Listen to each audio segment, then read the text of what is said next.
还可以，还能再紧一点。喂，陈律师，傅先生，最后确认一下，只要这3天冷静期结束，周五您和霍先生去民政局签字，离婚就正式生效了。我知道了。另外，关于财产分割，按之前说的，房子归他，我什么都不要，挂了。此时，傅恒腹中的胎儿已经5个月了。宝宝，再忍3天我们就自由了。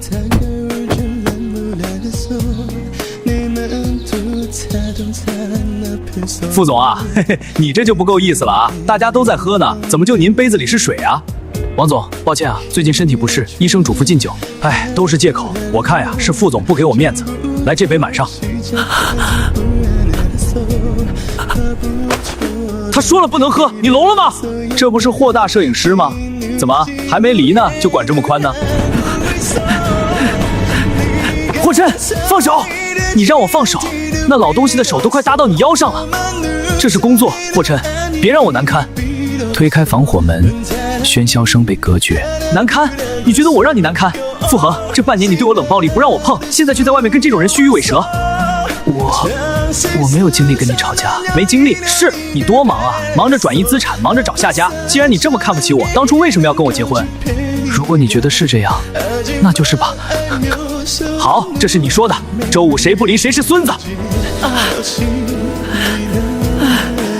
又装，上周是胃疼，这周是什么？傅恒，你的演技不去拿奥斯卡真可惜了。我去洗手间。你走，有本事走了，就别让我送你回去。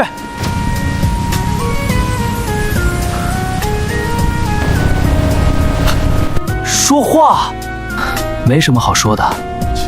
没什么好说的，傅恒，我在你眼里是不是就是个笑话啊？笑什么？又没撞上。霍信，又怎么了？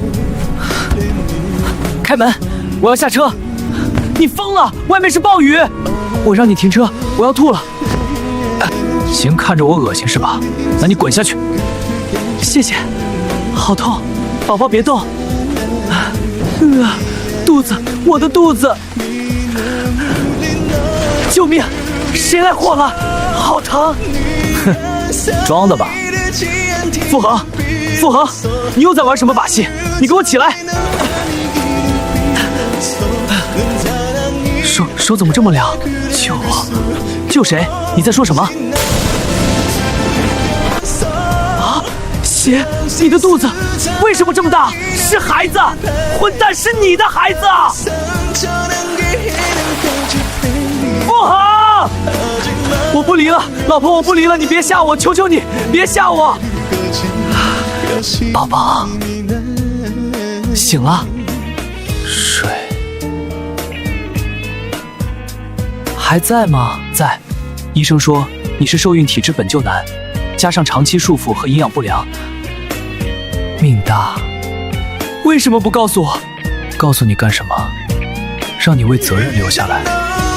霍琛，你才26岁，你的摄影展刚拿奖，我不想让你觉得我是个甩不掉的麻烦。麻烦？傅恒，你听着，如果昨天你真的出事了，我这辈子都不会再拿相机了。我是混蛋，我真该死。好了，你不知道，不怪你。以后没有我的允许，不许穿紧身衣，不许喝酒，不许一个人扛。我是孩子的爹，也是你的，这辈子你别想甩开我这块狗皮膏药。难听死了。那你说什么就是什么。还疼吗？有一点腰酸，我给你揉，医生教过我手法了，是这里吗？左边一点。霍恒，在呢。那个名字我想好了，如果是男孩就叫霍旭，如果是都听你的。你太累了，睡吧，我守着。